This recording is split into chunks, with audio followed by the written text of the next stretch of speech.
እንኳን ደስ አላችሁ። እናትና ልጅ ከ15 ዓመታት በኋላ በአካል ተገናኝተዋል ማለት ነው። በጣም ደስ የሚል ነበረ ማለት ነው። እንግዲህ ህዝቡን አመስግነዋል። ሀቢባንም እንዲሁም መላ የተባበሩት ኢትዮጵያን ህዝብ አመስግነዋል።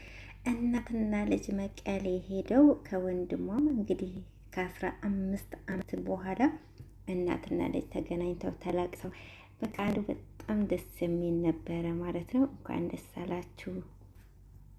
አሰላሙ አለይኩም ወራህመቱላሂ ወበረካቱ። ውድ ቤተሰቦች እንዴት ናችሁ? ሰላም ናችሁ? አልሐምዱሊላህ እኔ ጋር ሁሉ ሰላም ነው። በያላችሁ በሰላማችሁ ብዝት ተረፈ በልልኝ ውድ ቤተሰቦች ማለት ነው። እንግዲህ ዛሬ በጣም ደስ የሚል ነገር ነው ያየሁት። ሀቢባ ቤት አጋጣሚ ስገባ ወላሂ በጣም ነው ደስ ያለኝ።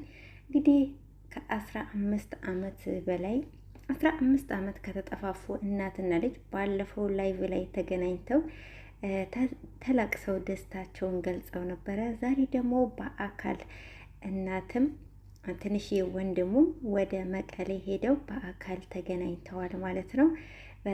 በጣም ነው ደስ የሚለው። ሀቢባ አላህ ኸይረ ጀዛዋን ይክፈላት። እንዲሁም ደግሞ እነሱ ቪዲዮም ሰርተው እናትየው እንድትገኝ ያደረጉ የተባበሩ በአጠቃላይ ሁሉ አላህ ኸይረ ጀዛቸውን ይክፈላቸው። ይሄ ደስታ እንግዲህ ቤታቸው ይግባ ነው የሚባለው። በጣም ደስ የሚለው ወላሂ እናትና ልጅ እየተላቀስ ደስ እያላቸው ነበረ ማለት ነው። ትንሽ ወንድምየው ራሱ በጣም ደስተኛ ነበረ። በጣም ነው አመሰግነው እያለ ነበረ ማለት ነው። እና በጣም ነው ደስ ያለኝ። እና ለዚህ ደስታ ምክንያት የሆናችሁ ሁሉ ደስታው ይድረሳችሁ። ይኸው እናትና ልጅ ከ15 ዓመት በኋላ እናትና ልጅ እንዲሁም ወንድሙ ተገናኝተዋል ማለት ነው። በጣም ነው ደስ የሚለው።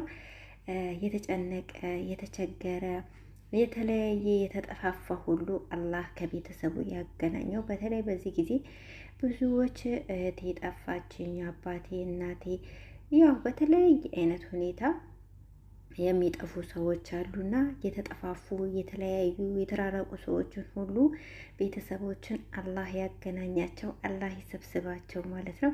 ልክ እንደነዚህ ደስታቸውን ቅርብ ያደርግላቸው።